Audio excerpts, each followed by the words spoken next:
Welcome! Today we're going to talk about how you can make Pitfired Pottery food safe. And yeah, I know some people will claim that it's not possible because Pitfired Pottery is by nature not food safe. But that's not entirely true. You can in fact make your Pitfired Pottery food safe. But there are a lot of things that you have to consider doing that. And in this video, I will talk about the different things that you need to keep in mind if you want to make food safe Pitfired pottery. So let's move on with that.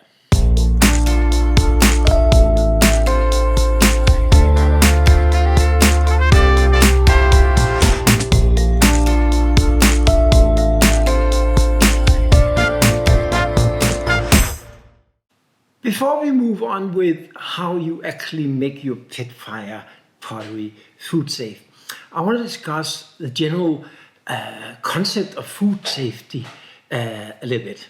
Because first of all, you have to remember that food safety is not a universal, a global standard. It is something that is set nationwide. So your country may have certain requirements for what is considered food safe, and my country have different requirements. So even though I say that it's food safety here, and it's okay for me to sell it in Denmark, where I live, it may not be where you live. And I'm not a lawyer, so I can't advise you on what food safety specifically is in your country. So that's something you have to look up with authorities, whatever it is in your country, to check that. Having said that, in my experience, food safety is of course an issue. Don't get me wrong here, but if you most often when we talk about food safety, it's for production pottery. So if you do mass production of your pottery and you want to sell it in the shop and you do it commercially, then of course you need the food safety approval, the food safety stamp on your pottery. Otherwise, big chains, shop chains won't sell your goods, and they shouldn't. So that's one side of it, the big commercial side of it. The other side of it is if you're a small-time artist and you do unique pieces, as I do, and sell them one by one to a small audience. Of course, in theory, the same laws probably apply. Again, I'm not a lawyer, so I couldn't say how it is in your jurisdiction. But I mean, theoretically, the same laws would apply to the pottery that I do piece by piece and sell, even privately. But in reality, it's not. I mean, at least in Denmark, it's not a big issue legally when you're a small-term potter.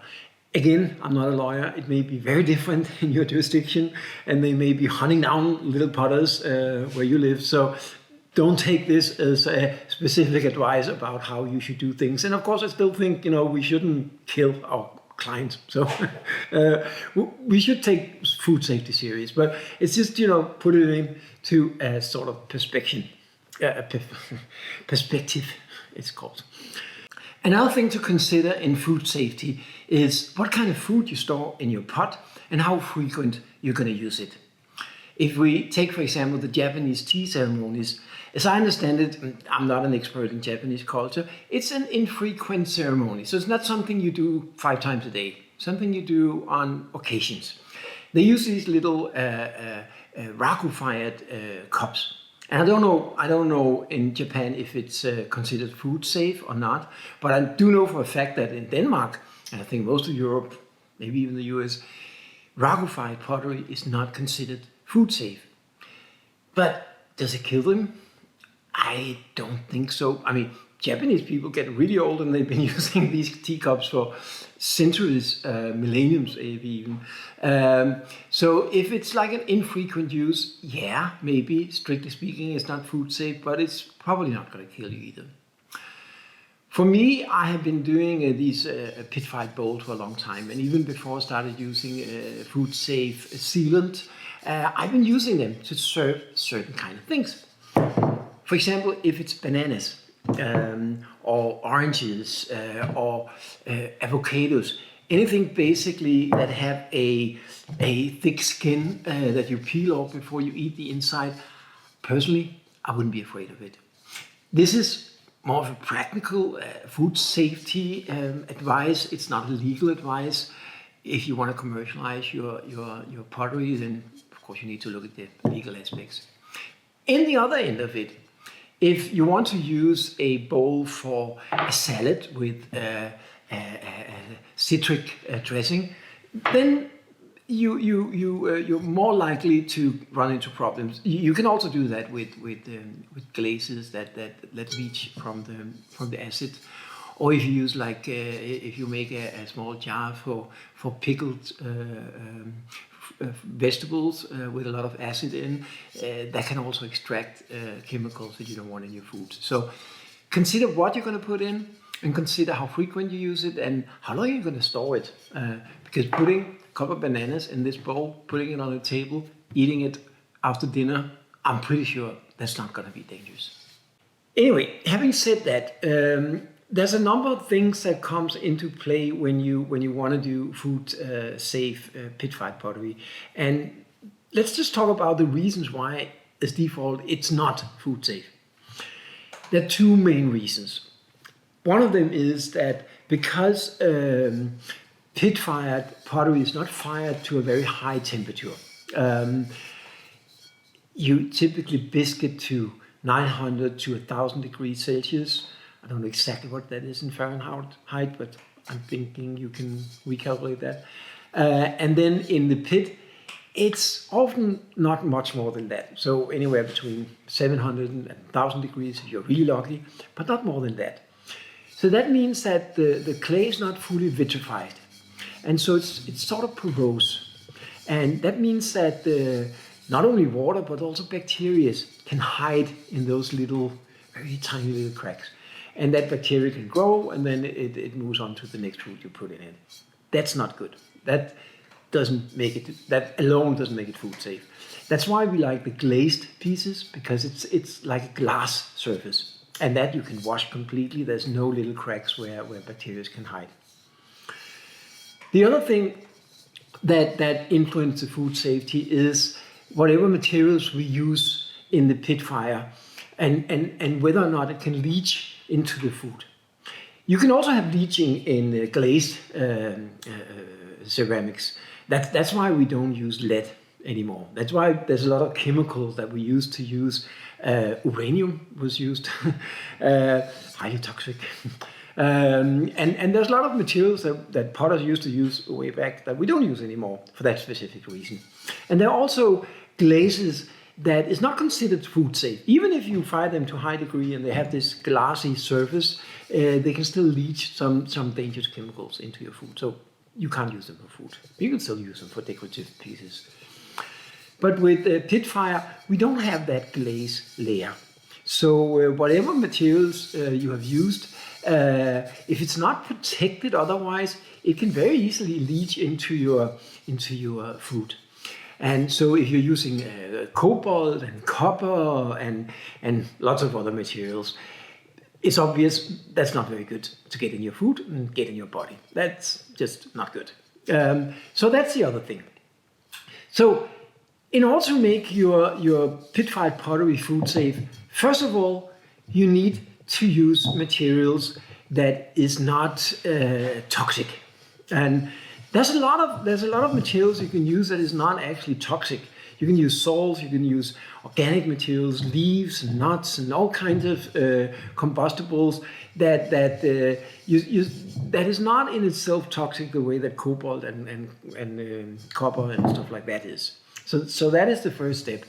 Of course, then there's a challenge of how you actually get colors. And yeah, you don't get super flashy, super red, green, blue colors if you want to do food safe pitfired pottery. But you can still, play around with certain colors from organic materials that can still look good. This is a good example. It looks a little more blue on the video. In fact, it's not so blue. It's white and dark. There's some red, but the red here comes from steel wool, and that doesn't leach any toxic ingredients into your food. And out here it's just carbon from the fire, and so this doesn't have any toxic materials in it. So that's the first step. But then this pot is still porous. So bacteria could still hide. And also, it's not good to use for anything watery because it will soak into and it will take forever to dry. So that's not good. So you need something that can seal it. Most of the sealants I'm using like a concrete sealer, which is very good. It keeps it completely water safe, but it's not food safe. It's not approved for food as such. And other materials like wax may not completely seal it, and still it's made for furniture, it's made for floors, it's made for bowling alleys or whatever type of wax people are using. It's not food safe. It's not made for food. I was looking a long time to find something that actually works for food, and then I stumbled on this company in Australia that makes this wonderful product called Liquid Quartz. And I don't know if you can see the label here. Yeah, there it goes. Liquid Quartz. It is, let me just say that, it is incredibly expensive. I don't even want to say how much I paid for this bottle, and I had to pay import taxes and all kinds of shit, but you can find out on their website. But when you break it down, because you actually use very, very little, so when you break it down on a per pot, it's only a few dollars for each pot. And I think compared to what glazing and heating up your kiln cost, then I actually think it's not too bad.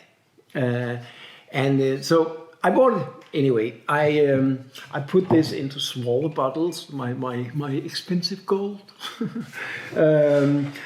Actually bought 5 liters of it because I have some pottery friends here in Denmark that asked me to import a little bit more and they want to buy it. I still have, just information, I still have a few of these half-liter bottles that if you are close to me, I'm just outside Copenhagen, then you're welcome to stop by and get one of them, or buy one of them.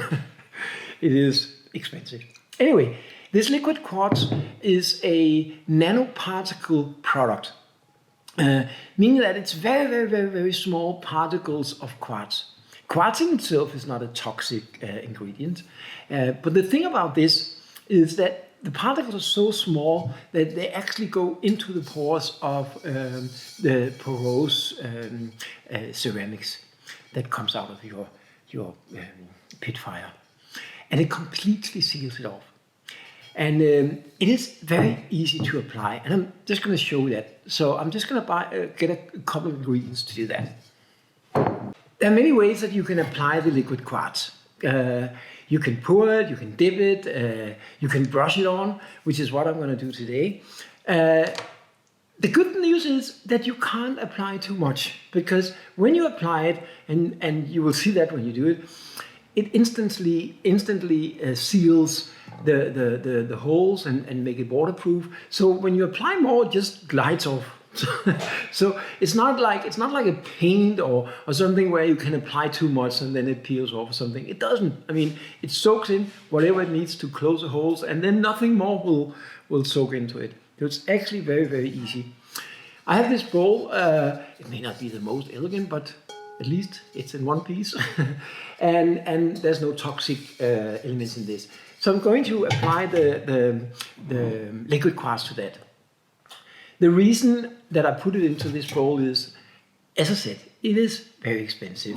This bottle alone, I think, is about 500 kroner. What is that? $80, $90 something. It is incredibly expensive, but there's enough for a lot of bowls here, so that's good. But you don't want to spill anything, so I'm just keeping this in case I'm going to spill something. I can get it back into the bottle. As I said, I'm going to use a brush today, because I found that it's a very easy way to apply it. And I'm going to put some of it up in this bowl, so I can brush it from this instead of the bottle. So I'm just going to readjust the camera so you can see how it looks when I apply it. So here we have the liquid, and of course I cleaned the bowl. I brushed it with a little bit of steel wool, and I wiped all the dust off with just a little bit of water, and I let it dry. So now it is completely ready. You want to make sure that it's completely dry before you apply the liquid quartz, because otherwise you're going to trap water inside the clay, and we don't want that. So basically we're going to apply this, and the first layer you put on, it looks a little bit like water.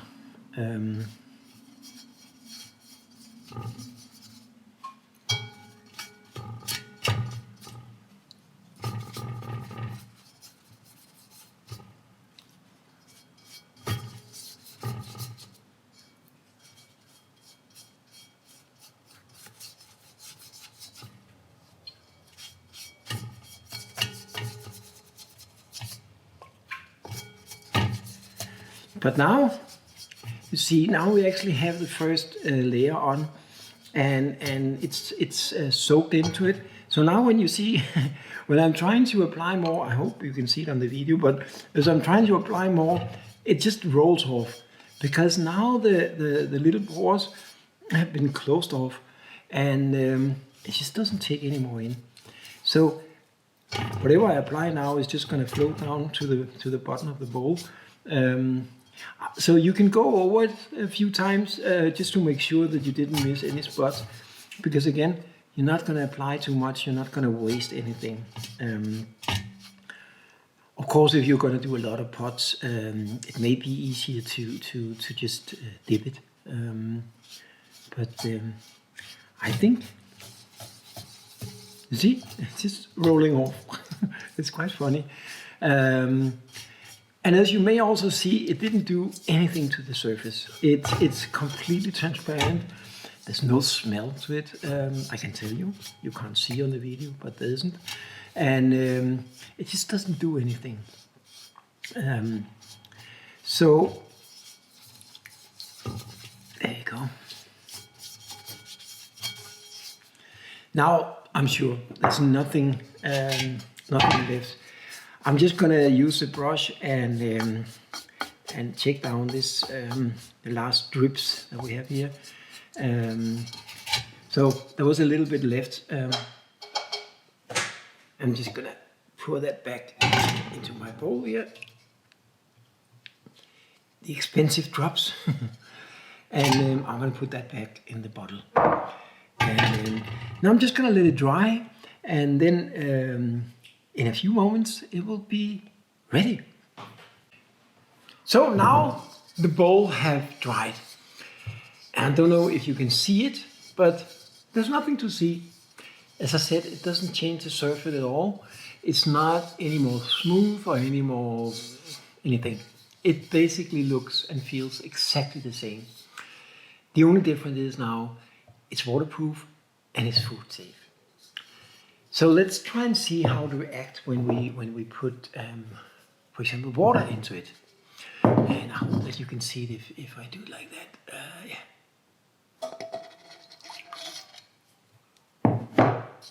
Can you see? It's like glass. It's just rolling off like, yeah. It feels almost like a glass surface. It definitely doesn't absorb into the pot at all. Of course, there could still be a few drops left on the surface, like if you add water to a glass or something. But it doesn't absorb into it, and you can feel immediately now it's dry, maybe except if you have left a few drips there. So let's move on and try with red wine and see how that goes. Let's try on the white surface here. Same thing. It's just basically not absorbing at all. I mean, it does look like there's something left there, but it's not. It's just because there's some on the surface, like the drips. So let's pour that out and see. And again, I'm just gonna wipe it because, of course, there could be some drips left on the surface.